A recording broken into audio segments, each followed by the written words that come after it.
혹시 성경 읽다가 이름이랑 나이만 계속 나오는 부분 나오면 그냥 휙 넘겨버린 적 없으세요? 저도 솔직히 그랬던 적 많은데요. 오늘은 바로 그 지루하게만 보였던 창세기 11장 족보, 그 안으로 한번 들어가 보려고 합니다. 여기에 생각지도 못한 놀라운 메시지가 숨어 있거든요. 자, 같이 한번 파헤쳐 볼까요? 네, 맞아요. 누가 누구를 낳고 몇 년을 살다가 죽었더라. 이게 계속 반복되잖아요. 이것만 보면 아니 이게 도대체 왜 성경에 있는 거지? 하는 생각이 들 수밖에 없죠. 근데요, 이게 그냥 단순한 명단이 아니라 우리가 함께 풀어야 할 하나의 거대한 퍼즐 같은 겁니다. 그리고 그 해답을 찾으면 하나님의 엄청난 계획을 엿볼 수 있는 열쇠가 되죠. 바로 이 구절의 무한 반복이죠. 셈부터 데라까지. 역사가 마치 뭐랄까 복사해서 붙여넣기 한 것처럼 보이잖아요. 이 단조로운 리듬이 인간 역사의 한 모습을 보여주는 것 같기도 하고 동시에 우리가 뭔가 아주 중요한 걸 놓치고 있다는 강력한 신호이기도 합니다. 그래서 핵심은 바로 이겁니다. 성경에 기록된 모든 말씀에는 단 한 글자도 빠짐없이 다 목적이 있다는 거죠. 이 지루해 보이는 족보가 사실은요, 인류 구원의 역사가 다시 시작되는 문, 그러니까 하나님의 약속이 어떻게 이어져 내려오는지를 보여주는 아주 중요한 통로인 셈입니다. 자, 그럼 첫 번째 단서부터 찾아보겠습니다. 이 족보가 어디 다음에 나오냐면요, 바로 인간의 교만이 하늘에 닿으려고 했던 그 유명한 바벨탑 사건 직후에 등장해요. 모든 게 다 흩어지고 실패한 것처럼 보일 때 하나님은 아주 조용히 그 약속의 실을 다시 잇고 계셨던 겁니다. 이 타임라인을 한번 보세요. 이게 그냥 이름만 쭉 나열한 게 아니에요. 여기에는 아주 분명한 흐름이 있습니다. 인간들이 서로 흩어지고 세상이 온통 혼란에 빠져 있던 바로 그 순간에도 하나님은 셈으로부터 아브람까지 그분의 계획을 위한 한 가문의 계보를 단 한순간도 놓치지 않고 지켜보고 계셨다는 거죠. 이게 바로 하나님의 조용한 신실함입니다. 자, 이 타임라인에서 진짜 흥미로운 점은 바로 에벨이라는 이름이에요. 이 이름이 나중에 하나님의 언약 백성을 부르는 말, 바로 히브리의 뿌리가 되거든요. 정말 놀랍지 않나요? 하나님은 이미 이 족보 안에서부터 당신의 백성을 구별하고 보호하고 계셨다는 아주 명백한 증거죠. 이게 우리에게 주는 메시지가 뭘까요? 바로 우리의 삶에도 똑같이 적용된다는 거예요. 매일 반복되는 평범한 일상, 아무런 변화도 없는 것 같고 어쩔 땐 좀 무의미하게 느껴질 때도 있잖아요. 하지만 어쩌면 하나님은 바로 그 평범함 속에서 가장 위대한 약속을 지금도 이어가고 계실지 모릅니다.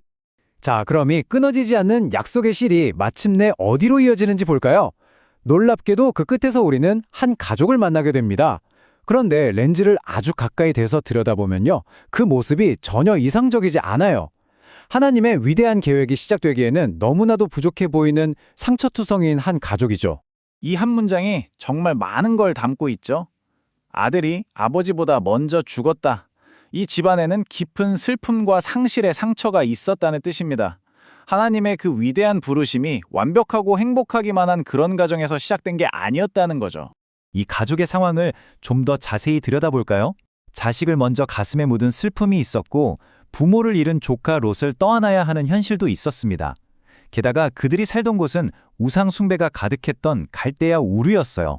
하나님은 완벽한 조건을 고르신 게 아니에요. 오히려 가장 깨지고 연약한 곳에서 그분의 일을 시작하십니다. 그러니까 이걸 꼭 기억하셨으면 좋겠어요. 우리 가정의 부족함이나 나의 연약함이 하나님의 일을 막는다고 생각할 필요가 전혀 없습니다. 하나님은 바로 그 깨진 자리에서, 그 상처 위에서 구원의 역사를 시작하시는 분이니까요. 자, 이제 마지막이자 가장 강력한 단서입니다. 이 단서는 이야기의 한가운데에 있는 어떤 거대한 모순, 그러니까 인간적으로는 도저히 불가능해 보이는 상황을 아주 선명하게 보여줍니다. 이게 바로 복음의 심장부라고 할 수 있어요. 하나님은 곧 아브라함에게 내가 너로 큰 민족을 이루게 하겠다고 약속하실 거거든요. 그런데 바로 그 직전에 성경은 뭘 기록하고 있죠? 그의 아내 사레는 아이를 낳지 못했다고, 자식이 없었다고 말입니다. 약속과 현실의 완전한 충돌, 엄청난 모순이죠. 바로 이 지점에서 우리는 깨닫게 되는 거예요. 아, 하나님의 일은 인간의 가능성이 완전히 0인 지점에서 가장 선명하게 드러나는구나. 사레의 태는 닫혀 있었지만 하나님의 약속의 문은 결코 닫히지 않았습니다. 하나님은 우리의 가능성이 아니라 그분의 능력을 기반으로 일하시는 분입니다. 자, 이제 우리가 찾은 단서들을 한번 쫙 모아서 처음의 퍼즐을 풀어봅시다. 도대체 왜 이 지루해 보이는 족보가 성경에 기록되었을까요? 그 해답은 바로 이겁니다. 하나님의 부르심은요, 우리의 자격이나 준비 상태를 보고 찾아오는 게 아니에요. 오히려 그 부르심 자체가 우리를 준비시키고 만들어가는 은혜의 과정이라는 거죠. 아브라함이 원래부터 대단해서가 아니라 하나님이 그를 부르셨기 때문에 위대한 믿음의 조상이 될 수 있었던 겁니다. 결국 창세기 11장의 족보는 인간의 성공 스토리가 아니었던 거죠. 오히려 상처 많고 불가능해 보이는 한 가족을 통해서 온 인류를 구원하시려는 하나님의 은혜가 펼쳐질 무대를 조용히 그리고 아주 꼼꼼하게 마련하는 과정이었던 겁니다. 그래서 마지막 질문은 바로 여러분에 향한 질문입니다.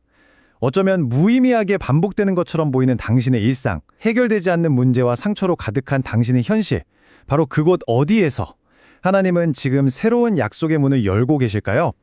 오늘 이 내용을 통해 그 답을 찾아가는 시작이 되기를 진심으로 바랍니다.